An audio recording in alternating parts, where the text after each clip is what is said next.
கண்ணாடியில் நான் பார்த்துட்ருக்க மாதிரி என்னோடய வீடியோ வரும் நீங்கள் பார்த்துட்ருக்கீங்கன்னு எனக்கு தெரியும்.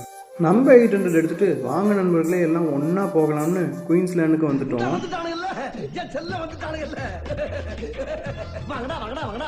ஒரு வழியாக எல்லாரும் கரெக்ட் டைமுக்கு அசம்பிள் ஆகிட்டோம். என்னென்ன நடக்குதுன்னு நீங்களே பாருங்கள். வாங்க வீடியோக்குள்ளே போகலாம். ஃபஸ்ட்டு ரைடே ஃப்ரீ ஃபால். பேருக்கு ஏற்ற மாதிரி மொத்தமாக ஃபால் ஆயிடுச்சு. நம்ம பாஷையில் சொல்லணும்னா அள்ளு விட்டுருச்சு அப்பா. அதுக்கப்புறம் இந்த கம்பளிப்பூச்சி ரைடுக்கு போனோம். இதை முடிச்சுட்டு எங்கே போகிறதுன்னு யோசிச்சுட்டு இருந்தால் இவங்கெல்லாம் ஃபோட்டோ எடுத்துகிட்டு இருந்தாங்க. அப்புறம் ஒரு ரைடு கண்டுபிடிச்சி வந்தோம். ஸ்டேரிங் லிவர் சும்மா இருக்கும்னு பார்த்தா அதுதான் இல்லை. ஸ்டேரிங்கை மூவ் பண்ணால் கார் திரும்புது. என் இனிய அம்மாயின்ட்டு அவங்க கூட தான் ட்ரைவ் போனேன். இவ்வளோ நேரம் ஆச்சு ஸ்டடியாக இருக்குமே, பயங்கர மாதிரி ஒரு ரைடு போகலான்னு தான் இந்த ரவுண்டிங் ரைடு, ஆக்டோபஸ் ரைடு இதெல்லாம். என் கார் ரைடில் கொஞ்சம் வேகமாக கூட்டிகிட்டு போயிட்டேன் போல். அதனால் கொஞ்சம் நேரம் இயற்கையில் இலை பாடிட்டு இருந்தாங்க. நம்ம ஊர் திருவிழாவில் பார்க்குற கொலம்பஸ் ரைடை மிஸ் பண்ண முடியுமா? அதை முடிச்சுட்டு டேஷ் காருக்கு வந்துட்டோம். நீதாம்ல டிரைவருன்ற மாதிரி இங்கேயும் நான் தான் கார் ஓட்டினேன்.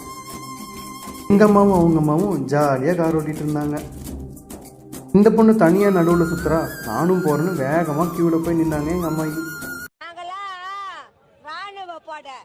அதே வேகத்தில் திரும்ப வந்துட்டாங்க பயத்தில். வீட்டில் தான் சமைக்கிறாங்கன்னு பார்த்தா இங்கே வந்து பூரி போட்டுட்டு இருந்தாங்க எங்கள் அம்மா. கொஞ்சம் குட்டி கேம்ஸ்லாம் முடிச்சுட்டு ஸ்ட்ரெயிட்டாக வாட்டர் ரைடுக்கு போயாச்சு. ரவுண்ட் டேபிள் கான்ஃபரன்ஸ் மாதிரி இருக்க இந்த ஹிமாலயன் ரைடு பேருக்கு ஏற்ற மாதிரி செம்ம அட்வென்ச்சரஸாக இருந்துச்சு. ஆனால் என்ன, பேஸ்மெண்ட் தான் ஃபுல்லாக நனைஞ்சு போச்சு.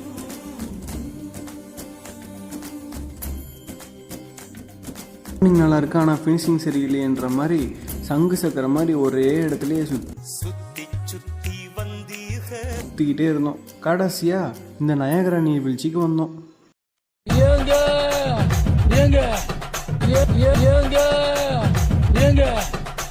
இந்த தண்ணிய மேல படும் பொழுது சொர்க்க பூமிக்கே வந்துட்டேங்க. நல்ல தண்ணிய போர்ஸ் அடிங்க, அடிங்க, இன்னும் நல்ல போர்ஸ் அடிங்க. ஆடிக்கிட்டு இருக்கேன் சார். எல்லாரும் பண்ணுற அந்த ஐகானிக் போஸை நம்மளும் பண்ணுவோமே அப்படின்னு சொல்லிட்டு ரோஸ் இல்லாமல் ஜாக் நான் மட்டும் தனியாக நின்றுட்டு இருந்தேன். இதையும் பலவீனமானவர்கள், பெண்கள், குழந்தைகள்னு ஃபேமிலியோடு என்ஜாய் பண்ணுறதுக்கு இது ஒரு சூப்பரான ஸ்பாட். இதோட டாட்டு. பாய் மக்களே, நெக்ஸ்ட் வீடியோவில் பார்ப்போம்.